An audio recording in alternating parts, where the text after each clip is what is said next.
Sampaikan itu, janganlah abang katakan bahwa semua agama itu sama.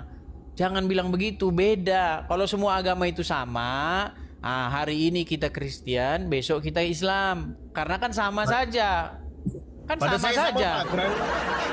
Teman-temanku, Shalom, berjumpa lagi dalam YouTube channel Tanya Aja, Pasti Ku Jawab. Berikut ini kita akan menyaksikan sebuah video diskusi agama antara apologet Kristen Edis TV bersama dengan Muslim. Nah, seperti apa diskusinya? Mari saksikan video ini dari awal sampai akhir dan semoga memberikan pencerahan ya. Tanya Pak, di Vietnam punya Buddha yang menzalimi orang Muslim. Apakah Buddhanya salah Pak? Bang, kita nggak bicara di dalam agama orang, Bang. Kita bicara di tempat kita. Anda di Malaysia, saya di Indonesia. Ya, maksudnya saya berasal dari Indonesia. Benar, Pak. Nah, begini, apa yang terjadi di Malaysia dan di Indonesia itu saja yang kita bahas. Kita nggak usah bahas di negara lain, gini loh. Iya benar. Kalau di Malaysia, Pak. Di Malaysia terjadi tak, Bang? Di Malaysia terjadi tak terorisme? Terjadi, Pak. Terjadi. Di Malaysia terjadi orang menggunakan. Apakah terorisme ada kaitannya dengan agama? Mereka menggunakan nama agama atas nama. Pertanyaannya, apakah terorisme ada kaitannya dengan agama? Kalau pada saya, perlu dilakukan ketika perlu. Maksudnya gimana, Bang? Pertanyaan saya bukan itu, Bang. Adakah kaitan terorisme itu dengan agama? Pada saya tidak, Pak. Tidak. Nah, ini makanya masalah nggak pernah kelar. Bukan. Kenapa masalah tidak pernah selesai, tak ada solusi? Karena kita tidak memandang agama dengan benar. Bang, saya katakan dengan tegas, terorisme itu ada kaitannya dengan agama. Karena apa? Karena ketika di persidangan, abang tahu bom Bali? Bali tahu Bali? Tahu, Pak. Nah, Bali itu pernah diguncang oleh bom 2 kali. Bali itu diguncang oleh bom. Ratusan orang meninggal dunia. Benar, di persidangan ketika disidang itu penampilannya sangat Muslim sekali. Jenggotnya pakai baju Islami. Kalau disidang dalam persidangan tuh dia begini, Allahu Akbar, kok bilang nggak ada kaitannya dengan agama sih? Kita ini mau sampai kapan jadi begini? Bang, sekali lagi saya katakan, terorisme ya seperti kasus bom Bali itu kaitannya dengan agama. Kok nggak ada kaitannya dengan agama? Aduh. Pak, kalau saya bilang, Pak, orang Indonesia yang datang ke Malaysia mencuri, apakah saya boleh bilang itu perangnya orang Indonesia, Pak? Enggak.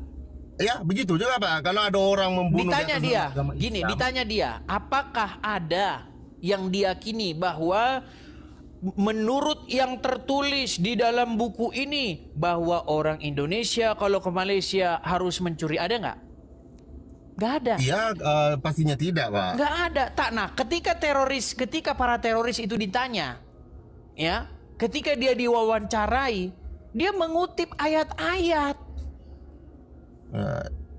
Beda, Bang. Aduh, gimana kalau saya bilang, Pak, kalau orang menggunakan agama itu tafsirannya, Pak, sedangkan tafsirannya lain. Bang, coba nih. Bang, saya bacakan ayatnya. Perangilah orang-orang yang tidak beriman kepada Allah dan Rasul-Nya, yang tidak mengharamkan apa yang diharamkan Allah dan Rasul-Nya. Saya tanya sama Abang, berarti orang-orang tersebut perlu diperangi nggak? Bapak harus paham dulu, Pak. Yang boleh saya tambah, Pak? Bisa saya tambah? Bang, ayatnya jelas tuh. Gini aja, Abang ada Quran? Punya, Pak. Bisa dibacakan? Qatilul ladzina la yu'minuna billahi wala bil yaumil akhir. Oke. Jadi terjemahkan bahasa Melayunya. Qatilu tuh bermaksud perangi kan? Perangi atau bunuh ya? Perangi atau bunuh, betul? Mana? Di situ digunakan qatilu, Pak. Bila digunakan wazan af'ala kan? Fa'ala kan? Iya, qatil itu artinya maksudnya gitu loh, maksudnya bunuh, betul? Kalau dibilang uktulu lain Pak. Uktulu engkau kebunuh. Tapi qatilu berarti ada dua pihak Pak. Oke, apa kotilu? Artinya kotilu? Saling. Berarti ada dua pihak Pak. Oke, Kalau saya artinya perangi secara fisik, betul? Apabila ada dua pihak Pak. Apabila berlakunya dua pihak. Iya, artinya perangi secara fisik, betul? Benar. Pakai pedang, betul? Benar Pak. Bila Perangilah. berlakunya- Siapa yang harus diperangi, Bang? Di sini la yu'minuna billah kan, yang enggak beriman kepada Allah dan Rasulnya. Saya beriman nggak kepada Allah dan Rasulnya? Tapi abang bukan muharib, Pak. Abang bukan orang yang memerangi. Karena di dalam negara Islam itu kan ada kafir zimmi, ada kafir muahad, ada kafir harbi, Itu Pak. tidak ada dalam Quran, Bang. Gini loh. Saya, Bang, dengarkan ya, Bang ya. Saya sudah belajar Al-Quran selama 13 tahun. Tidak ada kafir jimmi, kafir mu'ad. Nggak ada. Di Quran mana itu ada? Pak bisa buka di surah Mumtahanah, Pak. Silakan La coba. yanha- Surat berapa? Surat berapa ayat berapa? Biar kita buka. Surat berapa? Surah Al-Mumtahanah, saya surahnya enggak nombornya enggak, Pak. Tapi surah Mumtahanah, Pak. Nah. Kejap, saya buka. Berat mereka.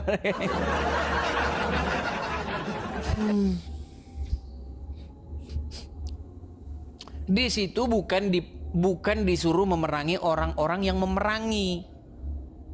Orang-orang yang tidak beriman yang disuruh diperangi di situ. Masa membedakan itu saja nggak bisa? Makasih Bang Barus, makasih teman-teman yang support saya, terima kasih ya, terima kasih teman-teman. Pak, surah Mumtahanah, Pak. Jangan keluar dari aplikasi, Bang. Kalau abang keluar dari aplikasi, abang pakai satu HP, kita pun nggak dengar karena abang terjeda. Halo? Sejak saya buka ya. Abang terjeda, jangan keluar dari aplikasi, harus pakai HP yang lainnya, pakai phone yang lainnya, coba. Oke. Surah Mumtahanah ayatnya ke-8, Pak. Ya, silakan dibaca. Sebentar. Atau saya saja yang baca dari sini karena abang Oke, punya HP surah satu ya. Surah Mumtahanah ayat 8, Bang ya. Ya, saya tahu tidak- ayat itu. Saya tahu ayat itu. Ayat itu tidak berbicara mengenai ada kafir jimmi, ada kafir mu'aqo, nggak ada. Kafir Ya, itu Pak, nggak ada dibeda-bedakan. Kafir itu ya kafir aja. Apa dibeda-bedakan? Nggak ada. Bapak mau saya sambung baca nggak, Pak? Tak payah. Sebentar, saya baca saja. Ya.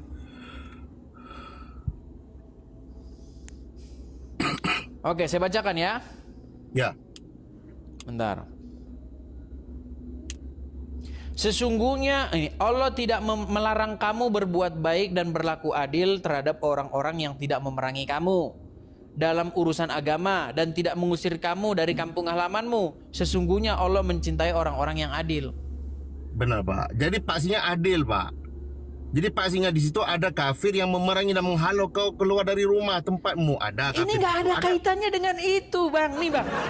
Allah tidak melarang kamu berbuat baik dan berlaku adil terhadap orang-orang yang tidak memerangi kamu.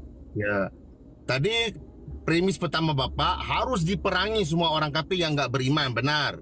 Tapi di ayat ini Allah kata Allah nggak larang. Berarti kamu harus buat baik kepada orang yang kafir tapi tidak memerangi kamu. Jadi ada dua konteks yang berbeza, Pak. Oke, sekarang begini.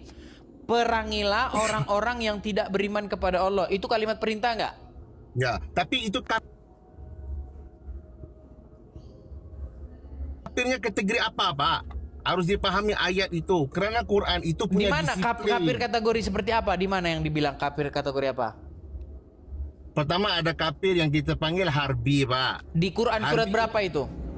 Ada kafir harbi, ada kafir zimmi, di mana? Di Quran surat berapa? Oke, kalau Bapak bisa buka di dalam surah Al-Hajj. Kejap, Pak ya. Al-Hajj berapa? Kejap. Saya hafalin, Pak, Qurannya, tapi nomor-nomornya nggak ingat, Pak. Ya nggak apa-apa. Bentar, Silakan, Pak, ya. coba dicari aja di Quran. Silakan. Sebentar, Pak ya. Bisa dibuka surah Al-Hajj, Pak. Ayat berapa? 39, Pak. Ayat 39.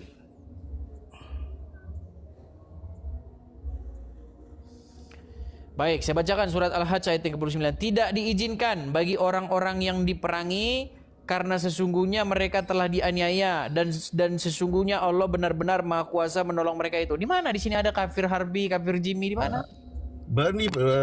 Berarti Pak, gini kita harus paham Islam tuh terasnya begini Pak. 3. Di ayat itu disebut diizinkan bagi orang-orang Islam itu memerangi mereka kafir kerana Islam itu dizalimi. Berarti bukan Islam yang memulakan pembunuhan. Konteksnya apabila Islam itu diperangi.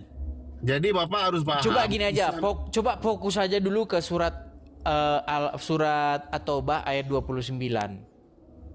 Bunyi ayatnya, perangilah orang-orang yang tidak beriman kepada Allah. Apakah saya beriman kepada Allah? Bapak tidak beriman tapi Bapak tidak memerangi. Itu harus dipaham Pak dalam PK-nya Pak. Islam itu punya tauhid. Bapak harus paham ya.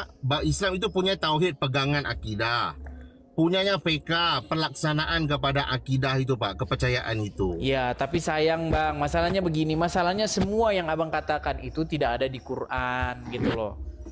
Karena ya, begini Bang, karena banyak sekali teman-teman muslim yang saya ajak ngobrol ini, banyak sekali kalau bicara nggak dari Quran.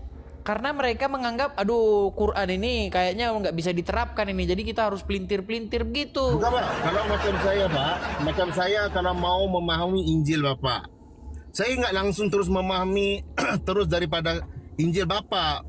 Pasti punya disiplin di dalam memahami kitab Injil Bapak. Enggak bisa sembrono saya ambil ayat ini terus petik-petik. Bapak edisi ayat ini kenapa bilang gini? Mesti Bapak harus terang sama gini, saya. Kalau Injil itu ayat yang satu dengan ayat yang satunya itu berhubungan. Kalau Quran enggak.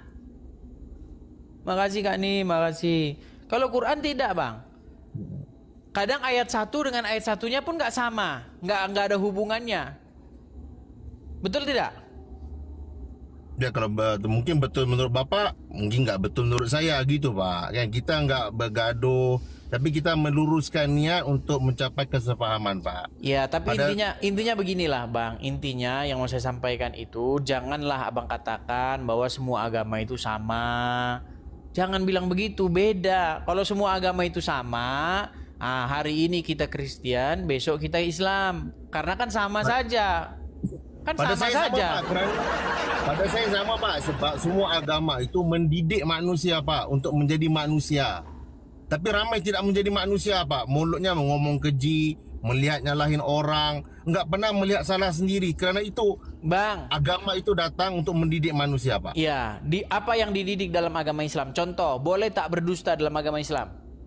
Pastinya tidak Pak. Semua agama pun sama gibis enggak. Boleh Bang. Di dalam agama Islam, dengar deh Bang ya. Di dalam agama Islam, umat muslim itu menurut Muhammad dibolehkan berdusta di dalam 3 perkara. Betul? Ya Pak. Lanjut. Betul tidak?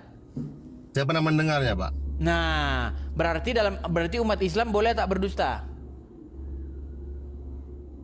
Akhirnya nggak boleh melihat pada keadaan Pak kan? Iya, tapi boleh atau tidak boleh? 3 keadaan itu apa Pak? Bila bisa dilanjut. Iya, boleh berdusta dalam 3 perkara. Misalnya ketika mendamaikan ada orang yang berkelahi atau berselisih, berdusta kepada musuh, kemudian berdusta dalam hal suami kepada istrinya atau istri kepada suami demi mencari ridho. Betul? Oke. Itu pada perkara yang baik kepada perkara buruk Pak? Maksudnya? Ya, menipu itu pada perkara yang baik atau pada perkara yang Bang Nur buruk Hasan, Pak? makasih Bang Nur Hasan, sudah kedua kalinya nih Bang Nur Hasan. Teman-teman ya, lihat ya teman-teman yang sudah nama-nama muslim, Nur Hasan ya sudah mensupport kita. Artinya sudah banyak muslim-muslim yang ya akhirnya memang menyadari bahwa yang kita katakan itu benar. Makasih banyak ya Nur Hasan, Bang Nur Hasan, makasih banyak. Begini Bang Muhammad, inti yang mau saya sampaikan begini. Jangan Abang bilang semua agama mendidik orang supaya baik. Tidak. Di dalam agama Kristen betul mendidik orang supaya baik. Karena di dalam agama kami dikatakan jangan berdusta, jangan mengucapkan perkataan dusta. Ya, kemudian dikatakan kalau iya bilang iya, kalau tidak bilang tidak. Dikatakan bahkan iblis itu adalah bapa segala dusta. Jadi iblis itu dia bapaknya, rajanya dia segala dusta. Nah, di dalam agama Anda tadi, Anda pun sudah mengakui bahwa Muhammad mengizinkan umat muslim boleh berdusta di dalam 3 perkara, betul? Nah, lanjut Pak.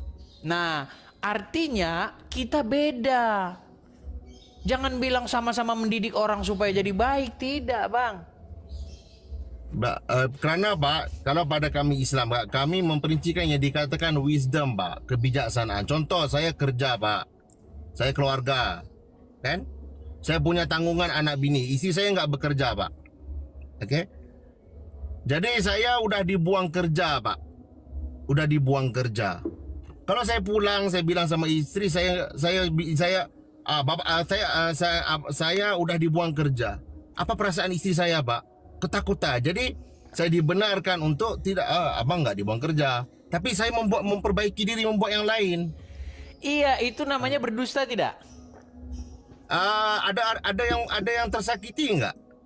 Bukan, Ada yang terzalimi nggak? kita nggak bahas ada yang tersakiti. Itu namanya berdusta tidak? Kalau bapak berdusta, ya dusta pada Oke, saya itu. dusta itu baik tidak? Dusta bagaimana Pak? Dusta itu baik, benar atau salah? Dusta itu hukum asalnya tidak baik, tapi bergantung keadaan kan? iya, makanya saya bilang karena di dalam agama Islam memang boleh berdusta. Makanya kalau ditanya dusta itu ya tergantung keadaan. Oke Pak, kalau saya bilang kan Pak, sudah nampak perbedaan agama kita kan Pak? benar Pak. Kalau contoh dibilang membunuh baik Pak. Membunuh. Definisi membunuh itu apa? Jadi Bapak pergi pada definisi kan? Iya. Betul. Jadi Iya. kalau kita kata contoh begini. Misalnya ada kru fire squad, tahu nggak fire squad? Regu tembak Algojo. Nah, dia melaksanakan hukum untuk menembak orang, melaksanakan hukuman mati. Apakah itu bisa dikatakan membunuh? Nggak ada. Bapak bilang fire squad kan, tembak kan? Iya, tim tembak. Tim tembak kan, menembak mati kan? Iya, apakah dia membunuh namanya? Tembak itu perbuatan membunuh kan? Iya, makanya kita definisikan dulu apa yang dimaksud membunuh, karena dia melaksanakan hukuman. Ya. Jadi begitu juga Pak. Kalau saya bilang tadi, Bapak makan ayam, membunuh nggak ayam tuh? Oh iya? Ya, tapi Tukang untuk tujuan potong baik ayam, benar. tukang potong ayam, bukan saya yang makannya, tukang potongnya, benar. tukang jagal ayamnya. Ya, jadi yang menjual ayam, membunuh ayam, dipotong, dijual sama Bapak makan. Jadi perbuatan membunuh salah, tapi Enggak tujuannya salah, baik. siapa bilang salah? Enggak salah. Di dalam agama kami, boleh kami memakan yang seperti itu, hewan-hewan yang seperti itu. Karena itu memang diberikan kepada kami. Ketika diciptakan, diberikan itu semua supaya kami berkuasa atas ikan-ikan di laut, burung-burung di udara, atas segala yang ada di bumi. Manusialah penguasanya. Jadi yang saya bilang Pak, bukan saya kata pada ayam tu tidak, pada perbuatan membunuh tu, perbuatan membunuh. Tapi melihat kepada konteks, kalau pada makan, ya jadi makan jadi baik. Ya, kalau dalam hal membunuh iya, tapi kalau dalam hal berdusta, dalam keadaan bagaimanapun ya tidak boleh. Itu sama seperti taruhlah misalnya memfitnah Pak, gitu. Memfitnah. Gini Bang, memfitnah dalam keadaan bagaimanapun nggak boleh. Saya bagi Bapak 2 contoh bisa Pak ya. Saya jual sama Bapak tisu ini ya. Beli satu, saya jual sama Bapak tisu ini satu RM1,000 lah Pak ya. Saya tulis. Tapi saya memberi Bapak, saya menjual Bapak RM2,000. Tipu atau tidak tipu? Ya tipu namanya itu. Tipu kan? Okey, itu tipu jelas. Berarti maksudnya merugikan Bapak. maksudnya beli 1.000 dijual 2.000. Tipu kan? Itu bukan tipu, itu namanya mencari untung. Bukan. Saya udah bilang sama Bapak ini RM1,000. Tapi bila saya jual sama bapak, saya cakap ini 2.000. Iya, itu Berarti saya namanya mencari value, mencari nilai tambah. Lalu untungnya apa? Kita capek-capek kita belanja kita ini. Masa kita nggak jual untung gimana? Enggak, Pak, saya udah konfirmasi sama bapak, ini 1.000. Bapak udah setuju. Tiba-tiba saya tukar jadi 2.000. Menipu enggak? Enggak berpegang pada janji, betul? Oh, Saya nggak maksudnya harganya tertulis 1.000 tapi saya bilang 2.000 begitu? Ya, saya menjual Ya, sama itu bapak. namanya bohong. Ya. Kenapa? Karena merugikan bapak, benar? Ya. Ya, oke. Tapi kalau saya bilang, bapak ini 1.000. Tapi saya bagi bapak 10. Saya bohong enggak? Saya jual ini 1.000. Bapak bayar saya 1.000 tapi saya bagi bapak 10. Itu tipu enggak? Saya jual 10 rupiah. Tidak. Saya susah paham kalau Indonesia. Saya cerita RM1 lah, Pak, ya. Isu ini saya jual pada bapak RM1. Saya cakap, Pak, beli ini RM1. Bapak setuju. Tapi bila sudah saya jual sama bapak, saya bagi 10 dengan RM1 juga. Enggak perlu tambah uang. Saya menipu enggak? Tidak. Saya namanya berbagi tuh.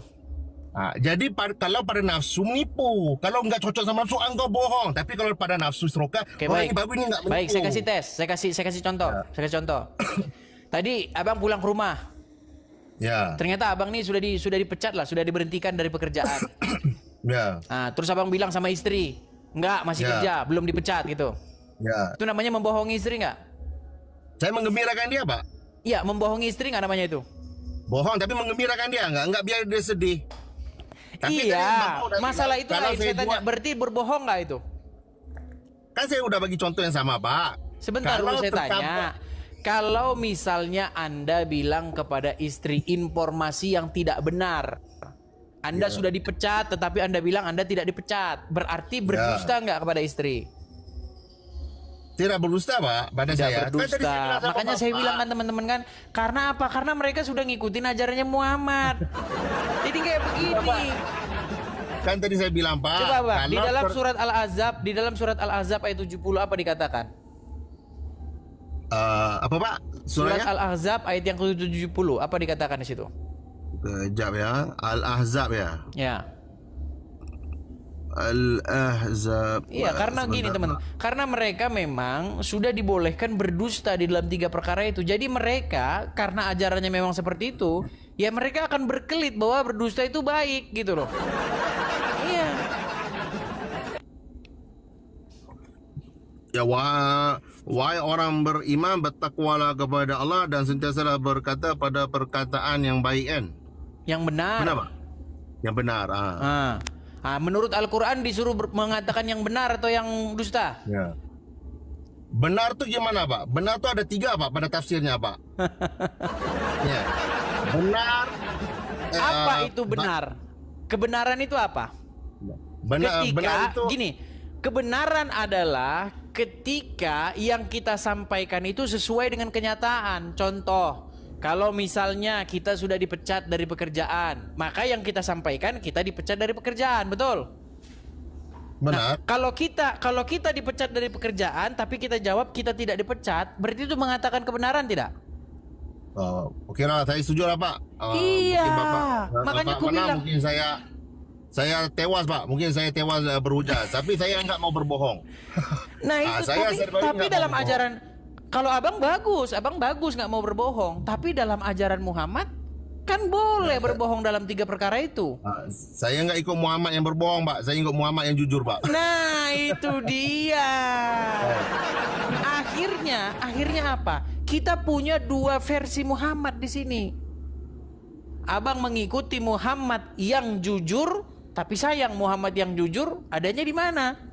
Sementara kalau Muhammad yang mengajarkan boleh berdusta adanya di hadis. Tapi memang begini, Bang. Kalau kita tanya sama orang muslim, betul nggak Muhammad tuh bergelar Al-Amin? Ya, dia bergelar Al-Amin, seseorang yang dapat dipercaya. Bagaimana mungkin, Bang, orang yang dapat dipercaya bergelar Al-Amin yang terjujur, tapi dia ngajarin berdusta? Saya kalau ikut akal, ikut nafsu saya, banyak mau saya jawab persoalan Bapa kan. Tapi saya fikir saya bukan mau menjawab persoalan untuk memenangkan Islam kah, mengalahkan. Tidak. Bagi saya agama semua udah benar. Agama mengajar kebaikan, agama jangan berbohong, hormatin orang tua, jangan menghujat orang lain. Yang diajarin agama sentiasa melihat kesalahan diri. Jadi saya sentiasa melihat adakah saya ini sudah sempurna, jujur saya. Kerana para nabi itu Pak, kenapa kesemua nabi-nabi itu menjadi nabi Pak? Kerana mereka mengatakan, mengucapkan dan membuat dengan perbuatan Pak. Kerana itu mereka menjadi ikutan Pak. Baik semua nabi Pak. Nabi Yesus, Nabi Isa kah, Ayub kah, Sulaiman. Mereka bercakap, mereka melaksanakan Pak. Kerana itu menjadi ikutan orang. Tapi beda dengan Muhammad Bang. Muhammad tidak seperti itu. Kalau abang bilang Muhammad gini, apakah Muhammad itu layak menjadi panutan, menjadi ikutan? Ayo kita mau bahas ke situ. Nih, kalau memang benar Muhammad itu layak menjadi panutan, menjadi ikutan, maka apa yang dulu diperbuat Muhammad dilakukan sekarang sebagai contoh itu menjadi contoh yang baik, betul? Benar Pak. Oke, saya tanya sama abang, betul tak Muhammad itu menikahi anak di bawah umur?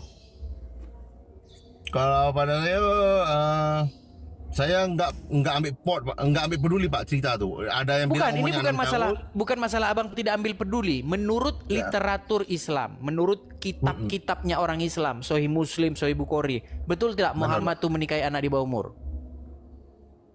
Kalau pada pengajian saya Pak, punya periwayatan berbeza Pak di dalam memahami 6 tahun ataupun 16 tahun Pak. Nggak ada riwayat yang mengatakan 16 tahun Bang, nggak ada. Punya Pak, itu punya kajian takhrij dalam Coba gini. Saya memberikan challenge kepada Muslim, ya. Coba tunjukkan di kitab hadis Bukhari mana, di kitab Sahih Muslim mana yang mengatakan umur Aisyah 16 tahun ketika dinikahi Muhammad. Gak ada, Bang. Gak ada. Tadi abang barusan bilang, saya mau jujur, tak mau mengikuti Muhammad yang mengajarkan boleh berdusta dalam 3 perkara. Benar. Nah, sekarang abang tak mau cuman hanya di ini saja, di bibir saja kan? Marilah kita jujur Bang. Ya benar Pak. Riwayat yang menceritakan Muhammad menikahi Aisyah pada Sahih Bukhari Pak ya. Dan Sahih Bukhari itu mempunyai ramai pensyarahnya Pak. Punya Ibnu Hajar, punya Mula Ali Al-Qari, punya As-Suyuti, ramai Pak ulama yang mensyarahkan. Kesemuanya mempunyai pentafsiran yang berbeda Pak. Jadi kita nggak bahas saya, pentafsiran Bang. Kita nggak bahas pentafsiran. Kita membahas kitab Sahih Muslim dan Sahih Bukhari itu sendiri. Ya benar. Nah, apa yang tertulis dalam kitab Sahih Muslim, Sahih Bukhari? Berapa dia umur menikahi Aisyah? 6 tahun Pak. 6 tahun. Nah sekarang begini. Kalaulah Muhammad tuh patut dijadikan ikutan, kalaulah Muhammad tuh patut dijadikan junjungan, coba kalau kita sekarang menikahi anak umur 6 tahun seperti yang dilakukan Muhammad Bang, apakah itu baik? Saya nggak mau kawin itu. Muhammad kawin terserah dia Pak, dia nggak ikut itu. Makanya aku bilang Bang, layak tidak Bang dia dijadikan panutan, ikutan? Entah, terserah pada orang yang menilai Pak. Saya nggak ada masalah. Makanya begini Bang, makanya saya Bang, saya pelajari agama Islam, saya pelajari agama Kristen, saya baca, saya pelajari mana ini yang menjadikan yang harus dijadikan panutan atau ikutan. Apa kata Yesus di dalam Injil? Akulah jalan dan kebenaran dan hidup. Jadi Yesus mengatakan, akulah jalan dan kebenaran dan hidup. Muhammad tak ada mengatakan dia adalah jalan dan kebenaran dan hidup. Kan? Makanya saya mengajak begini Bang. Makanya saya mengajak supaya apa? Supaya abang ya, umat Muslim ya, abang ya. Mari kita mengikut Yesus yang terang-terangan, yang jelas-jelas mengatakan akulah jalan dan kebenaran dan hidup. Nah, kenapa abang malah mengikuti Muhammad sementara abang tak mau mencontoh perilakunya? Saya ikut semua Pak. Yesus saya ikut, Buddha saya ikut, Kristen semua saya ikut akhlaknya Pak. Saya enggak peduli soal tokohnya Pak. Tapi tadi abang tidak mau menikahi anak di bawah umur. Dah, saya udah kawin Pak. Enggak punya peluang. Loh, boleh tak punya istri banyak dalam agama Islam? Punya, tapi saya sudah sedar diri Pak. Satu aja enggak mampu. Bukan, maksudku di dalam agama Islam boleh tak punya istri banyak? Boleh kalau mampu. Boleh. Kenapa abang bilang gara-gara sudah punya istri? Boleh. Gini, boleh Pak, kalau mampu Pak kan? ketika Muhammad menikahi Aisyah yang berumur 6 atau 7 tahun, apakah dia sudah beristri? Udah meninggal lama kan istrinya kan? Bukan.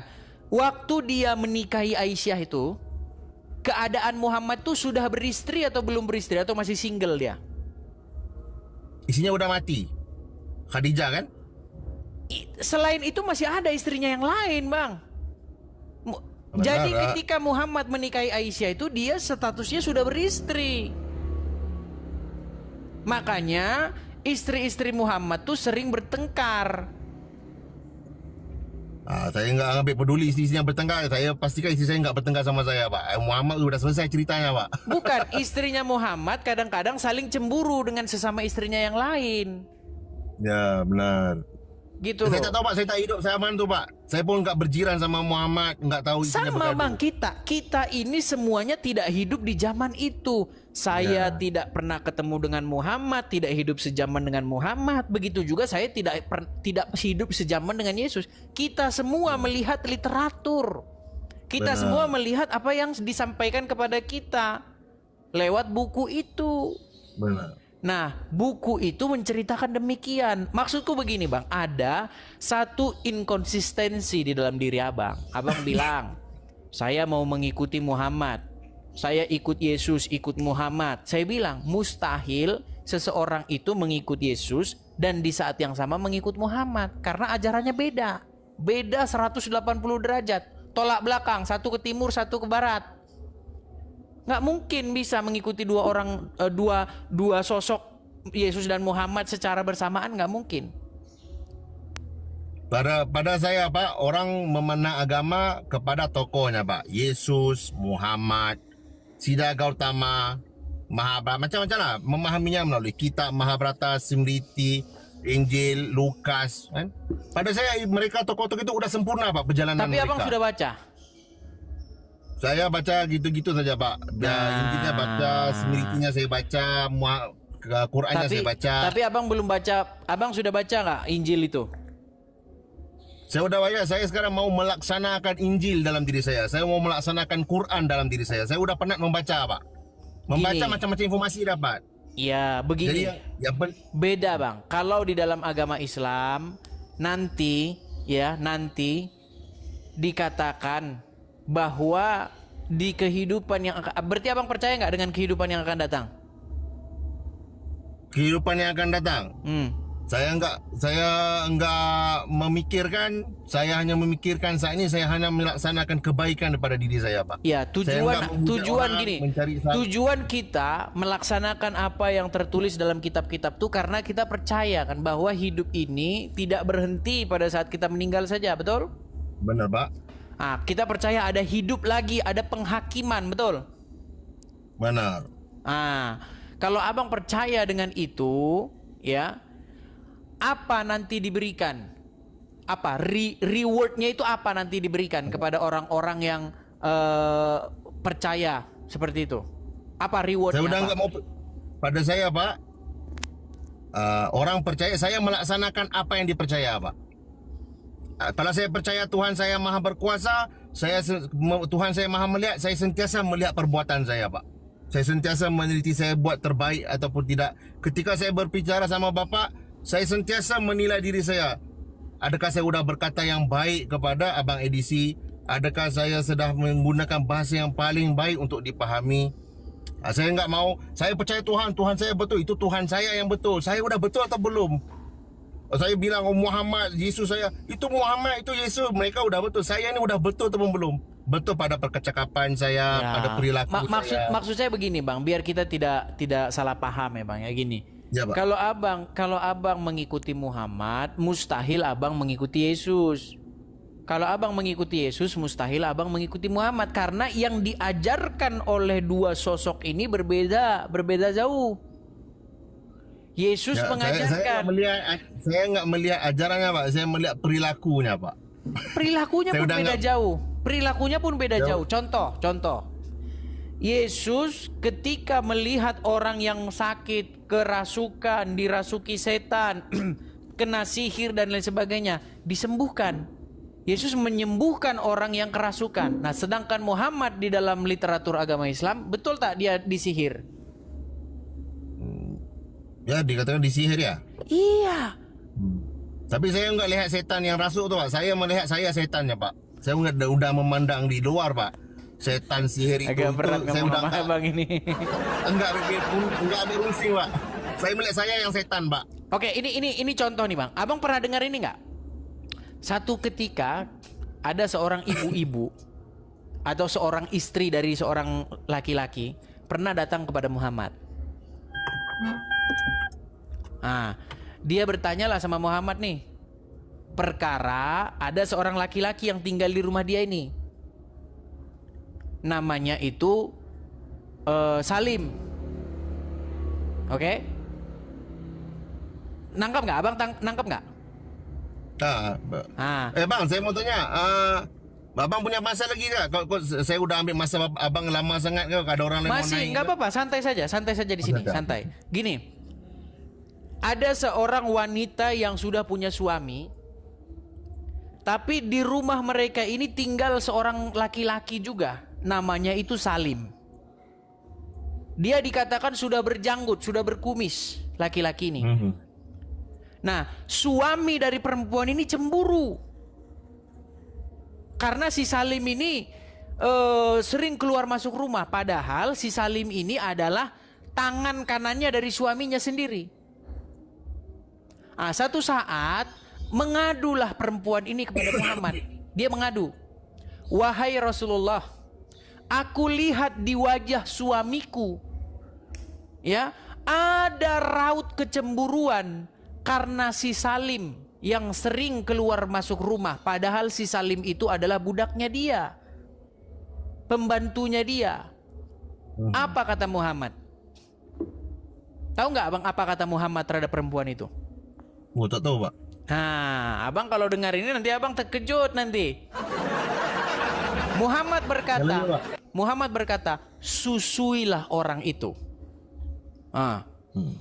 Disuruh menyusui si Salim itu yang membuat cemburu suaminya.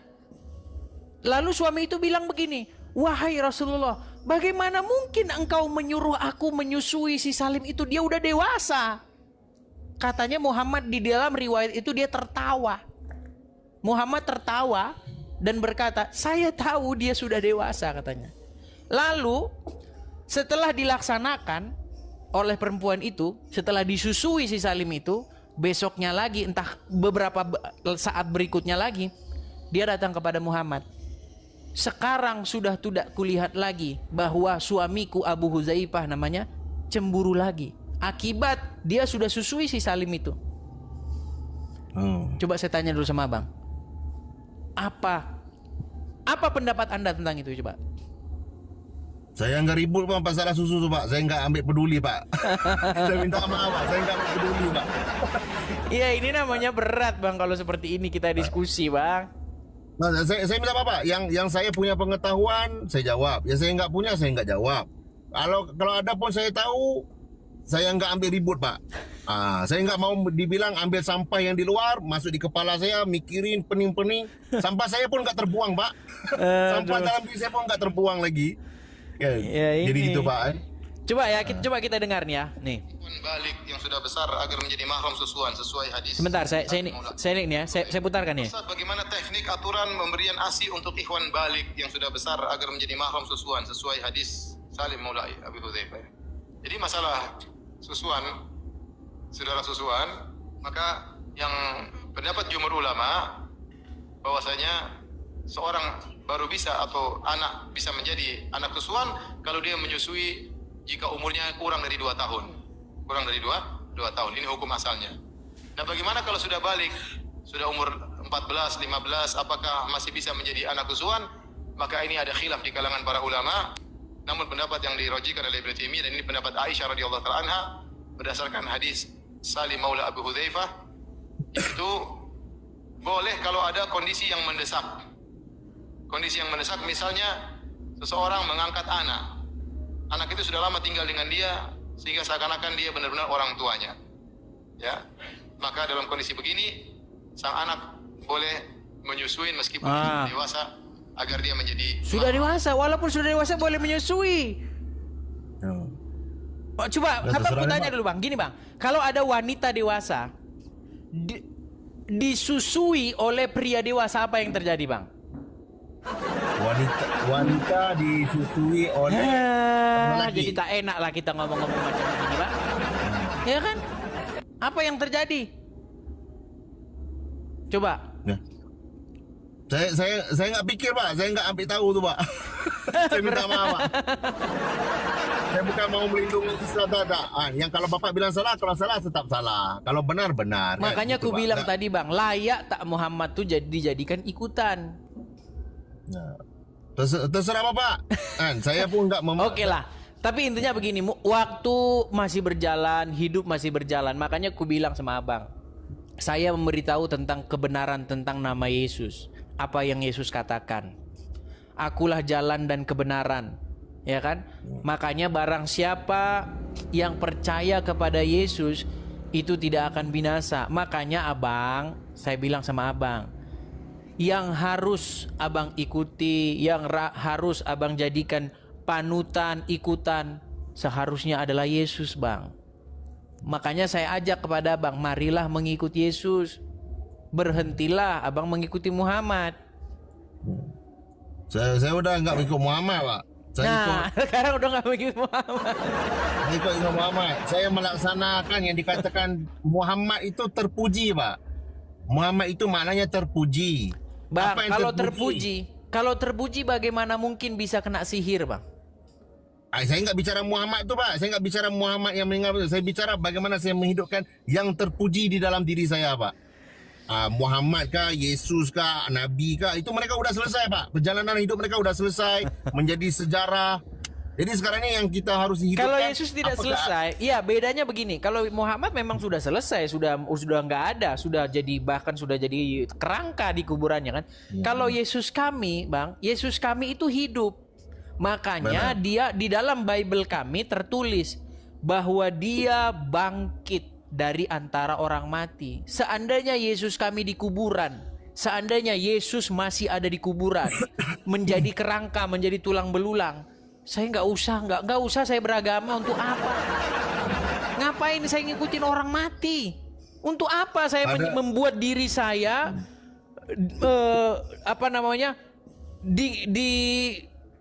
membuat diri saya ini dipimpin sama orang mati? Untuk apa? Makanya kami orang Kristen bang, kami percaya Yesus tuh hidup. Dia mengalahkan kematian itu, mengalahkan maut. Makanya dia berkuasa atas maut. Satu-satunya yang tak bisa dilakukan manusia itu adalah hidup lagi dari matinya. Itu tak bisa dilakukan manusia. Permasalahan umat manusia dari zaman dulu sampai zaman sekarang, mereka mencari cara bagaimana kita ini tak takluk kepada maut nih. Bagaimana kita supaya kita menang mengalahkan kematian? Tak bisa manusia sampai sekarang 2025 nggak ketemu caranya. Tetapi Yesus, dia membangkitkan orang mati. Bahkan dia sendiri bangkit dari antara orang mati. Makanya berbicara tentang Yesus, berbicara tentang harapan bang. Jadi kami orang Kristen tuh bang punya harapan. Ada harapan, ada terang, yaitu ada kebangkitan. Nah sementara dalam agama Islam bang, apa harapannya bang? Bang, boleh saya tanya bang? Silakan. Abang lagi berdoa bang. Abang berdoa sampai sekarang masih berdoa lagi bang. Oh ya? Saya udah nggak berdoa bang. Nah makanya aku bilang abang ini udah agak lain.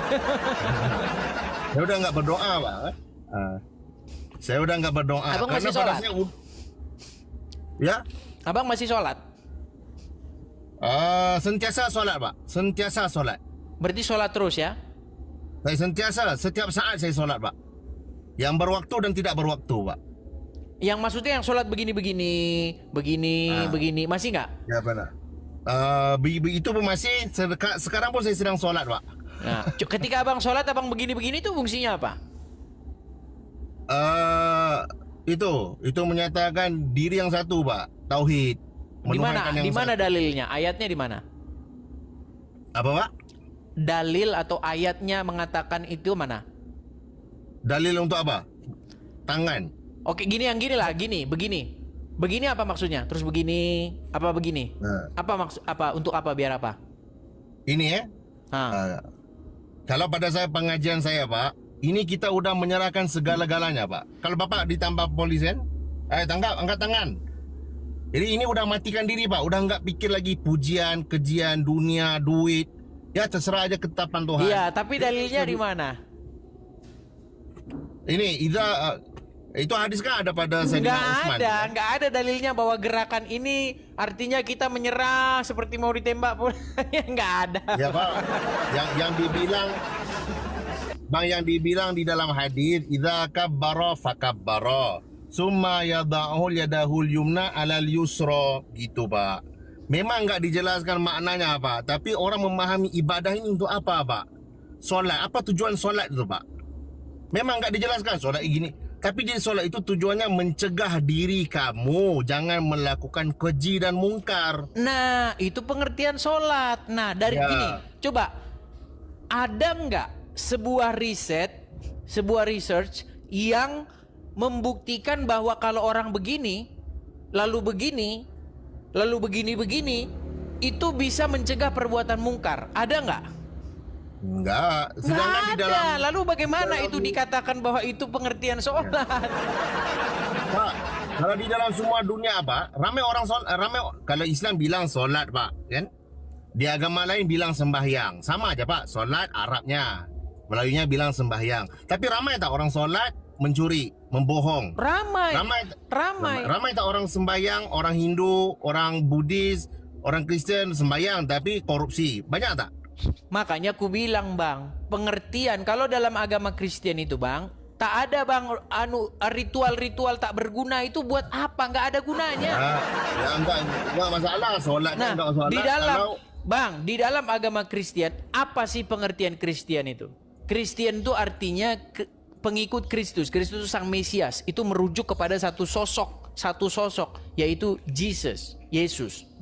Nah, menjadi Kristen artinya menjadikan sosok itu, Yesus itu, sebagai Tuhan, sebagai penguasa, sebagai raja, sebagai satu otoriti di dalam dirinya. Itu berbicara tentang Kristen. Bukan begini. Nggak ada, itu nggak, menurut kami itu ritual tak berguna. Gitu loh. pada saya, Pak, saya nggak bilang gitu, Pak. Bapak semayang di gereja, saya nggak bilang tidak berguna, Pak. Terserah Bapak, itu ajaran Bapak, saya hormati. Bukan, maksud saya begini. Intinya adalah bagaimana kita itu hidup dengan cara menjadikan Yesus itu sebagai raja di dalam diri kita. Dia memerintah hidup kita ini. Nah, kalau Yesus memerintah artinya dia menjadi otoriti. Nah, kalau dia menjadi otoriti, hidup kita itu sesuai dengan apa yang dia mau. Jangan mencuri, jangan korupsi, ya, dan seterusnya. Kita melakukan kehendak dia. Seperti apa kata Yesus? Barang siapa percaya kepadaku, ia melakukan apa yang ku ajarkan kepadanya, apa yang ku perintahkan kepadanya. Itu saya bilang, Pak, saya udah bersih Islamnya lain, Pak. Saya udah nggak berdoa, Pak. Saya udah nggak berdoa. Bapak berdoa teruskan, Pak. Saya nggak menyalin Bapak berdoa, tapi saya punya kepahaman agama lain, Pak. Kalau saya masih lagi berdoa, Pak, berarti Tuhan saya baru mencukupi saya, Pak. Saya berani aja mengajari Tuhan saya. Tuhan, berikan aku kekayaan. Oh, apakah sekarang ini engkau mau mengajarin aku? Kata Tuhannya maha mengetahui. Kok diajarin, diperintah-perintah. Jadi saya ini udah nggak duduk pada doa, Pak. Kan? Tapi abang masih melakukan ritual-ritual yang begini-begini. Ya, saya semayang, Pak, semayang. Tapi saya mengingatkan diri saya, Pak, bukan untuk diberi pada Tuhan, Pak. Saya Oke, di dalam ketika abang melakukan ritual begini itu, Anda berkomunikasi dengan siapa di dalam saya sholat? bercakap sama diri saya, Pak. Saya melakukan apa yang saya ucap, Pak. Contoh, saya bilang semayang, a'udzubillahi minasyaitonirrajim, Pak, ya. Bahasa Arabnya. Apa maksudnya? Aku berlindung kepada Allah daripada syaitan yang direjam. Saya mengingatkan diri saya jangan menzahirkan sifat-sifat syaitan Gini. yang sudah dibenci. Gini bang, kalau abang bilang Auzubillahi minasyaitonirrajim, aku berlindung kepada Allah dari godaan setan yang terkutuk, betul? Benar? Nah, sekarang bang, kalau orang mengucapkan demikian, maka dia punya harapan supaya dirinya itu tidak digoda oleh setan, Tidak. betul? Tidak, saya enggak pemahaman gitu, Pak. Terus Saya gimana? enggak pemahaman gitu. Terus gimana? Saya mengucapkan, saya mengingatkan diri saya. Saya bukan membaca syaitan yang di luar, Pak. Syaitan di luar masuk kepala saya menghasut, selalu saya disihir, enggak. Saya membaca, saya jangan membuka sifat-sifat syaitan pada diri saya. Sifat itu kan udah direjam. Syaitan itu sifat-sifat terkeji, Pak. Berdusta, menganggap diri lebih baik, bercakap besar. Tapi berbohong. syaiton itu pribadi loh di dalam Al-Qur'an, bukan sifat. Syaitan tuh di dalam Quran dibilang Di dalam Al-Qur'an ketika Allah telah menciptakan Adam, maka Allah memerintahkan kepada para malaikat untuk bersujud kepada Adam itu. Benar. Nah, kecuali iblis. Benar. Nah, berarti syaiton atau iblis itu kan pribadi. Kalau pada versi Islam, Pak, bisa saya tambah, Pak? Silakan. Saya nggak tahu versi Kristiannya gimana, Pak. Tapi versi Islamnya setelah Adam Hawa termakan buahnya khuldi yang dibilangnya itu, iblis itu dilaknat Tuhan, Pak. Dalam Quran. Ya, berarti iblis atau syaiton itu dia pribadi atau sifat. Oke. Bisa saya lanjut dulu, Pak? Silakan. Oke. Jadi iblis itu setelah dilaknat oleh Tuhan, dibilang engkau ini dilaknat. Tapi iblis minta penangguhan, berikan kepada aku sehingga hari kiamat. Aku akan sesatkan semua manusia. Dia enggak bilang Islam, Kristian, Cina, Budi, tidak. Iya, Dia bilang artinya dia berarti pribadi kan? Bisa saya lanjut dulu, Pak? Ya, silakan. Aku akan menggoda semua yang bernamanya manusia. Enggak pakai engkau pandai kah, miskin kah, kaya kah. Iya, saya setuju. Nanti- Gini, maksudnya begini, Bang. Artinya Bisa syaitan tambah dulu, Pak? itu Bisa saya Silakan, tambah Bang. dulu. Silakan. Kecuali hamba engkau yang ikhlas. Nah. Kecuali hamba engkau yang ikhlas, ini aku enggak bisa. Nah, artinya syaitan tidak bisa menggoda orang yang beriman dan bertawakal kepada Tuhannya, betul? Jadi harus dipaham ikhlas itu apa, Pak? Iya, sebentar dulu, Bang. Menurut Al-Quran di dalam surat An-Nahl ayat ke-99, sesungguhnya syaitan itu tidak akan bisa mempengaruhi orang yang beriman dan bertawakal kepada Tuhannya. Betul? Silakan Oke, dicek ya benar. surat An-Nahl ayat 99. Ya benar. Coba dibaca dulu, Bang. Jangan-jangan nanti Abang pun tak tahu gitu loh. Coba dicek dulu. Kalau abang sebut Arabnya saya hafal, Pak. Kalau suruh dilihat nombornya saya nggak ingat. Nombor berapa, Pak? An-Nahl 99. 99. Ya.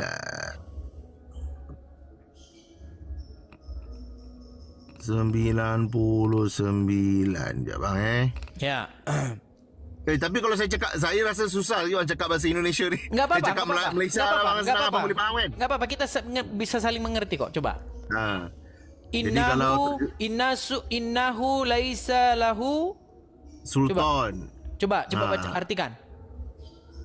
Sesungguhnya syaitan tidak mempunyai sembarang pengaruh terhadap orang yang beriman dan berserah bulat-bulat kepada Tuhan mereka. Nah, berarti syaitan bisa tak mempengaruhi orang yang beriman dan berserah bulat-bulat kepada Tuhan mereka? Dia bilang tu tidak kan? Tapi sekarang Muhammad betul tak dia kena sihir? Saya enggak baca tu, Pak. Saya enggak baca tu. Bukan. Saya tidak ada jawapan. Menurut tadi Abang bilang ada loh riwayat. Abang pernah dengar tak Ya, riwayat? benar. Abang pernah dengar Ya. riwayat Muhammad terkena sihir? Saya pernah dengar riwayatnya itu Muhammad itu disihir oleh Labib bin Aqsab kerana kemudian di atas sihir itu diturunkan surah Qul a'udzu birabbil falaq. Nah, aku tanya sama Abang. Gini, Bang. Waktu Muhammad kena sihir tuh, dia kena pengaruh syaitan nggak? Nah, kalau ikut iyalah kot. Saya pun tak tahu, Bang. Saya baca. Sedangkan orang yang beriman dan bertawakal kepada Tuhannya bisa tak kena pengaruh setan? Dia dalam Quran tu tulis tak kan? Tak bisa. Berarti bisa tak Muhammad tu dikategorikan sebagai orang yang beriman dan bertawakal kepada Tuhannya? Saya tak tahu, Pak. Saya tak berani. Tak tahu lah. Saya tak tahu. Sebab pada saya, Pak. Makanya saya pernah punya teman diskusi, namanya itu Pak Reza. Ya. Setelah saya bangun satu konstruksi berpikir yang seperti itu, dia mengatakan, aku tak berani bilang Muhammad ini orang yang beriman, kata dia. Kenapa aku tak berani mengatakan Muhammad orang beriman, kata dia? Karena surat An-Nahl bilang tak bisa orang yang beriman itu dipengaruhi setan. Sementara menurut riwayat hadis, Muhammad terkena sihir. Kita tahu sihir itu datang dari setan, betul? Sihir nih, Pak. Kalau pada saya, Pak, orang memahami sihir ni guna-guna, Pak. Pengasih. Orang paham sihir ini guna-guna, Pak. Tapi intinya gini lah, Bang. Tapi intinya karena kita sudah panjang lebar, mungkin teman-teman yang lain mau masuk gini, Bang. Intinya saya ajak Abang, saya sebagai seorang Kristen ya, saya ajak Abang, mari kita mengikut Yesus. Gitu, Bang. Karena Yesus itulah yang betul-betul jalan kebenaran dan keselamatan. Ya, Yesus mengatakan, "Akulah terang dunia." Yesus mengatakan, "Akulah kebangkitan dan hidup. Akulah jalan dan kebenaran." Ya, seperti itu. Jadi saya undang Abang untuk mengikuti Yesus supaya Abang berjalan di dalam kebenaran. Seperti itu, Bang. Terima kasih, Pak, atas undangannya, Pak. Saya akhiri 3 perkara, Pak. Silakan. Yang pertama saya sebutkan, saya nggak peduli apa agama, kerana bagi saya kelak Tuhan nggak kita datang di dunia nggak punya agama. Kita datang bogel, balik nanti bersendirian. Yang harus dipikirin, apakah aku udah jujur pada diri aku setiap saat, setiap detik. Tuhan enggak tanya engkau mazhab apa, agama apa. Tuhan tanya apa engkau buat di dalam hidup engkau. Bertanggungjawab pada keluarga. Bagaimana engkau menggunakan pandangan engkau, mata engkau, melihat pada yang baik atau engkau melihat kepada perkara-perkara yang enggak baik, melihat salah orang atau melihat salah diri. Punya mulut digunakan untuk apa mulut itu? Punya telinga digunakan untuk apa telinga itu? Itu yang ditanya di Tuhan. Pada saya. Nombor 2, syaitan yang di luar tu enggak susah diribut. Saya udah hidup sekitar 40 tahun, Pak. Saya enggak jumpa orang mati disebabkan sihir, Pak. Hospital bilang sertifikat, ya ini udah mati kerana sihir.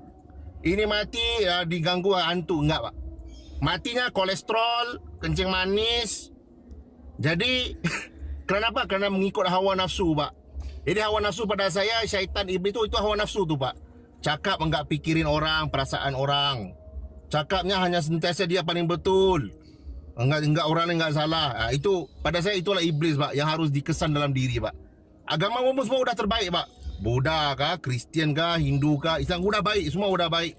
Jadi yang harus dipikirin gini, gimana aku ini udah aku bertanggung jawab di atas segala diri aku. Syaitan yang di luar tu jangan diributkan. Yang harus dipikirin syaitan di dalam diri ini. Karena syaitan ni maksudnya menyelentong, Pak. Saya contoh, saya udah memberi sama bapak uang. Jadi sepatutnya kalau pada ikhlas, Pak, saya udah memberi tanggungjawab abang mau pulang sama saya. Mau pulang, enggak mau udah. Tapi kalau saya syaitan saya nampak muka abang udah saya udah benci. Kenapa? Saya terkesan di dalam hati. Udah enggak ikhlas, Pak. Memberinya enggak ikhlas. Tadi dibilang iblis enggak berjaya goda orang yang ikhlas. Iya, tapi itu terjadi kepada Muhammad masalahnya. Itu terserah ke Muhammad lah, saya enggak. Oke lah, Bang. Tapi intinya yang saya bilang begini, Bang. Intinya begini, Yesus datang tidak membawa-bawa agama, Bang.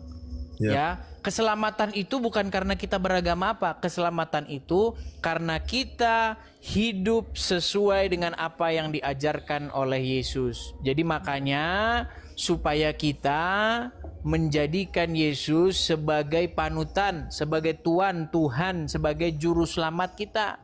Seperti itu. Makanya aku bilang sama abang, ya saya mengundang Anda lah. Yesus pun tak bawa-bawa agama, Pak. Ya, kamu harus beragama ini terus begini. Yang bawa-bawa agama itu kan di dalam agama Anda, ya kan? Barang siapa yang mati dalam keadaan Islam, itu kan agama kan gitu. Oke lah, gitu aja, Bang, ya. Kita kasih kesempatan kepada muslim yang lain, Bang, ya. Terima kasih, Bang, atas undangannya. Sama-sama, Bang. Maaf kalau bicaranya tersalah. Sama-sama, Bang. Kalau ada kata-kata yang salah, maafkan, Bang, ya. Jumpa lagi, Pak. Selamat malam. Oke, terima kasih, Bang. Terima kasih. Oke. Saya turunkan, Bang, turunkan. Ya, saya turunkan nggak apa-apa, Bang. Saya turunkan nggak apa-apa. Terima kasih, selamat malam, Pak. Sama-sama, Bang. Selamat malam. Selamat malam. Puji Tuhan, kita sudah bersama-sama menyaksikan dan mendengarkan bagaimana diskusi agama ini berlangsung antara Apologet Kristen Edis TV bersama dengan Muslim Malaysia. Dan kalau kita melihat dari diskusi ini bahwa Edis TV memang menunjukkan akan ketegasan, dengan jelas dia berkata bahwa jangan menyamakan agama yang satu dengan agama yang lainnya, ataupun jangan menyamakan semua agama, termasuk menyamakan agama Islam dan Kristen, karena tentu keduanya ini berbeda. Kalau sama berarti tidak masalah kita beragama Kristen atau beragama Islam atau gonta-ganti agama. Tetapi oleh karena berbeda, oleh karena Tuhan Yesus Kristus yang memberikan keselamatan, memberikan jaminan dan kepastian bahwa setiap orang yang percaya kepadanya akan diselamatkan, sedangkan di dalam agama yang lain tidak ada suatu kepastian. Tentu hal ini adalah sesuatu yang membedakan, dan selain itu bahwa orang Kristen haruslah hidup seturut dengan dasar iman, dasar hidup orang Kristen yaitu Alkitab, dan yang tidak bisa digantikan dengan dasar-dasar yang lain, oleh karena dasar yang lain bukanlah dasar yang didirikan ataupun yang diletakkan oleh Tuhan Yesus Kristus sendiri. Karena itu teman-teman, teruslah jalankan kehidupan yang beriman kepada Tuhan Yesus Kristus, dan jangan menggonta-ganti akan keimananmu, agar setiap engkau dan saya boleh berkenan kepada Tuhan, dan Tuhan Yesus memberkati.